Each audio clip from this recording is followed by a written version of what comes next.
What up, YouTubers? My name is Mark. I just wanted to do a little quick video on my 02 Dodge Durango. It's got the 4.7 engine in it. So yesterday I had an issue where I came out and started my car. It seemed to start fine, and I went inside to get my stuff together and get everything together so I could leave, and I noticed from inside the house that my Durango was high idling, and then it would kick down to normal and almost shut off, and then kick back in and idle up super high. So it was doing this for most of the day yesterday. I think one time it actually ran somewhat decent, but then when it seemed to get hot or warm, it would start doing it again. So I clicked my key 3 times to cycle through the ignition system to get the odometer to display the codes, and it threw several codes. One of the codes was a P0320, which is a speed sensor or engine circuit or something. You have to research it. I can't remember what it was. Basically, it was telling me the crankshaft position sensor was acting up. And the other code that it threw in the process was a P0700, which is a transmission code. So when everything was acting up, I noticed that when I go to put the vehicle in the drive, it would shift really hard, but then when you go to take off, it's almost like you're starting in second or third gear, like there's no power. So when I would manually shift it into first, I got the same problem. When I shifted it into second, it had a little bit more power,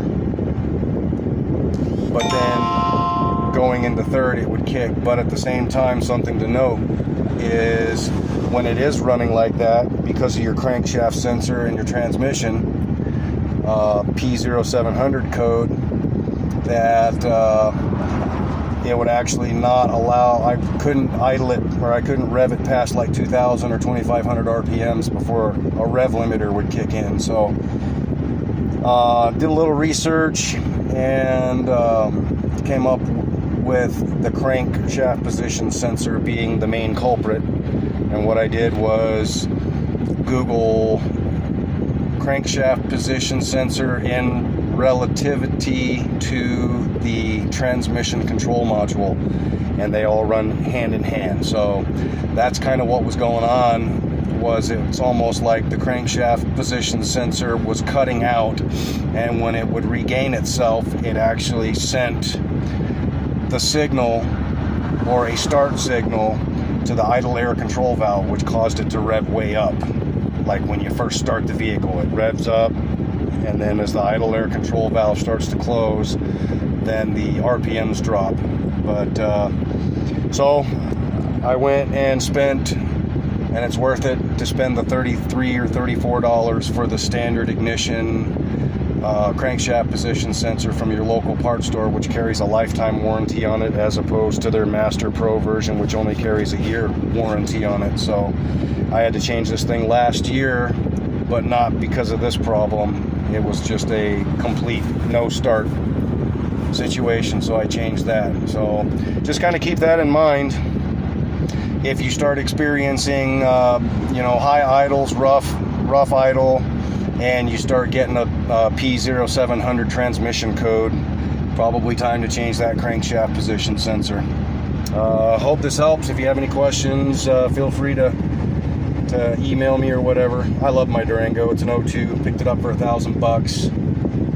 The only thing I've really had to do to it was this for crankshaft position sensor, and I actually had to replace the ECM in it one time. So big shout out to Flagship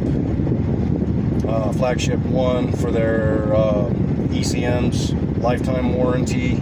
Don't buy them from AutoZone. AutoZone sucks, and their products suck, and they don't know what a warranty is. So Flagship 1 for your ECMs, and get the standard ignition crankshaft position sensor if you run into any problems.